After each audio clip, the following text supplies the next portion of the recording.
नमस्कार दोस्तों, tip insights में आपका स्वागत है। आज की वीडियो में हम बात करेंगे एसबीआई जनरल हेल्थ इंश्योरेंस के बारे में। एसबीआई जनरल हेल्थ इंश्योरेंस के अंदर प्री और पोस्ट के बिल कैसे क्लेम करने होते हैं, आज की वीडियो में आप लोगों को डिटेल में बताने वाला हूँ। सबसे पहले हमें ये पता होना चाहिए कि प्री हॉस्पिटलाइजेशन और पोस्ट हॉस्पिटलाइजेशन होता क्या है। हॉस्पिटल में एडमिट होने से पहले अगर हमने कोई खर्चा किया है, यानी कि कोई लैब टेस्ट कराया, कोई मेडिसिन लिया है, तो उस खर्चे को प्री हॉस्पिटलाइजेशन एक्सपेंस बोलते हैं। और हॉस्पिटल में एडमिट होने के बाद कोई खर्चा किया है, यानी कि एडमिट होकर अपना ट्रीटमेंट करा के आप चले गए हो और उसके बाद में कोई आपने खर्चा किया है, उसको पोस्ट हॉस्पिटलाइजेशन एक्सपेंस बोलते हैं। तो इन बिल को हम कैसे क्लेम कर सकते हैं, आगे की वीडियो में आप लोगों को डिटेल में बताने वाला हूँ। सपोर्टिंग में क्या क्या डॉक्यूमेंट्स लगेंगे, कौन सा फॉर्म भरा जाएगा, सभी सवालों का जवाब इस वीडियो के अंदर मैं देने वाला हूँ। तो वीडियो में आप लोग लास्ट तक बने रहे। चैनल पे आप लोग नए तो चैनल को सब्सक्राइब कर लीजिए, बेल आइकन दबा दीजिए ताकि नए वीडियो का नोटिफिकेशन आप लोगों को मिलता रहे। तो चलिए वीडियो को शुरू करते हैं।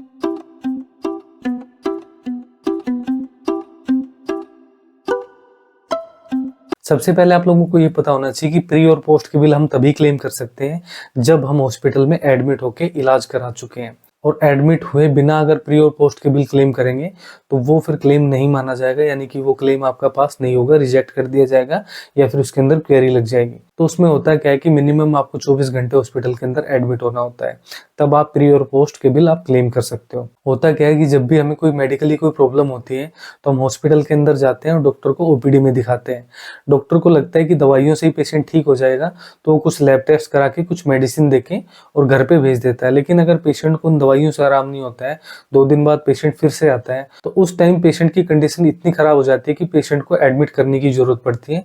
तो डॉक्टर हमें एडवाइज करता है कि आपको अब एडमिट होने की जरूरत है, आपका इन दवाइयों से काम चलने वाला नहीं है। तो आपको हम 24 घंटे से ज्यादा एडमिट रखेंगे या फिर 48 घंटे से ज्यादा एडमिट रखेंगे। तो वो 24 घंटे से पहले का जो खर्चा है, यानी कि एडमिट होने से पहले का जो खर्चा है, उसको प्री हॉस्पिटलाइजेशन एक्सपेंस बोलते हैं। और जब एडमिट हो जाएंगे हम, और एडमिट होके जब हमारा ट्रीटमेंट कंप्लीट हो जाएगा, तो उसके बाद में डॉक्टर हमें फॉलोअप के लिए बुलाता है, यानी चेकअप के लिए दोबारा 2 दिन के बाद बुलाता है कि आप आइए और फिर से अपनी प्रॉब्लम के बारे में बताइए कि कितना आराम है, कितना आराम नहीं है। तो उसके बाद हमें कुछ मेडिसिन और देता है डॉक्टर, और कुछ लैब टेस्ट भी कराता है। तो वो जो खर्चा होता है उसको पोस्ट हॉस्पिटलाइजेशन बोलते हैं। तो इन दोनों खर्चों को भी हम क्लेम कर सकते हैं। इसके लिए हमें एसबीआई जनरल हेल्थ इंश्योरेंस का रिम्बर्समेंट का क्लेम फॉर्म पार्ट ए भरना होगा। सिर्फ क्लेम फॉर्म पार्ट ए भरना है अगर हम एडमिट होकर इलाज ले चुके हैं। और ले चुके हैं, कौन सा क्लेम ले चुके हैं? कैशलेस क्लेम ले चुके हैं। तो हम प्री और पोस्ट का क्लेम करेंगे सिर्फ क्लेम फॉर्म पार्ट ए भर के। लेकिन अगर हम किसी नॉन नेटवर्क हॉस्पिटल में जाके इलाज करा रहे हैं और हमने एडमिट होके इलाज कराया और उसकी भी पेमेंट दे दी है और प्री और पोस्ट का तो दे ही दिया है, तो उसके अंदर हमें क्लेम फॉर्म पार्ट ए भी भरना है और क्लेम फॉर्म पार्ट बी भी भरना है।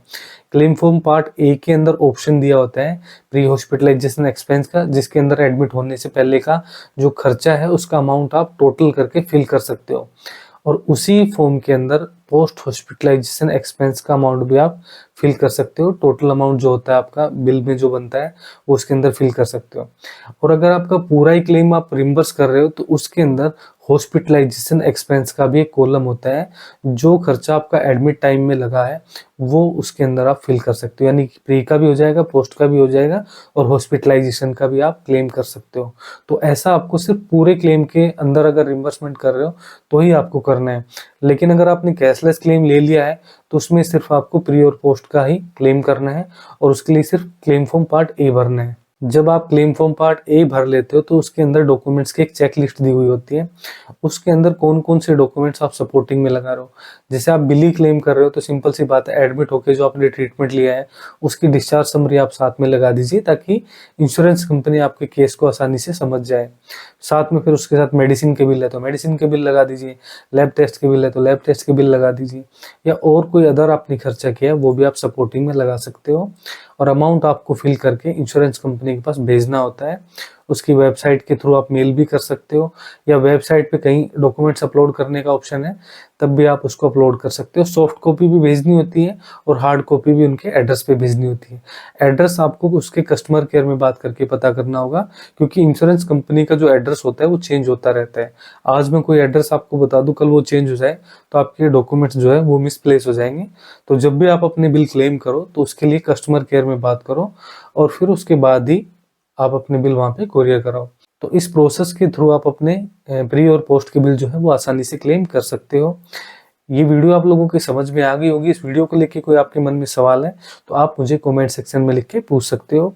इसके अलावा आपके हेल्थ इंश्योरेंस क्लेम के अंदर कोई क्वेरी है, उस क्वेरी से रिलेटेड भी आप लोग मुझसे सवाल जरूर पूछिए। सभी सवालों का जवाब आप लोगों को लिमिटेड टाइम में जरूर मिलेगा। तो आज की वीडियो में इतना ही। वीडियो अच्छी लगे तो वीडियो को लाइक कर दीजिए, चैनल को सब्सक्राइब कर लीजिए, बेल आइकन दबा दीजिए ताकि नई वीडियो का नोटिफिकेशन आप लोगों को मिलता रहे। SBI जनरल हेल्थ इंश्योरेंस के जितने भी पॉलिसी होल्डर हैं उन सभी के साथ इस वीडियो को शेयर कीजिए ताकि वो लोग भी अपने बचे हुए बिल यानी प्री और पोस्ट के बिल भी क्लेम करके अपनी पॉलिसी का बेनिफिट उठा सके। तो आज की वीडियो में इतना ही। मिलते हैं नेक्स्ट वीडियो में, तब तक के लिए नमस्कार।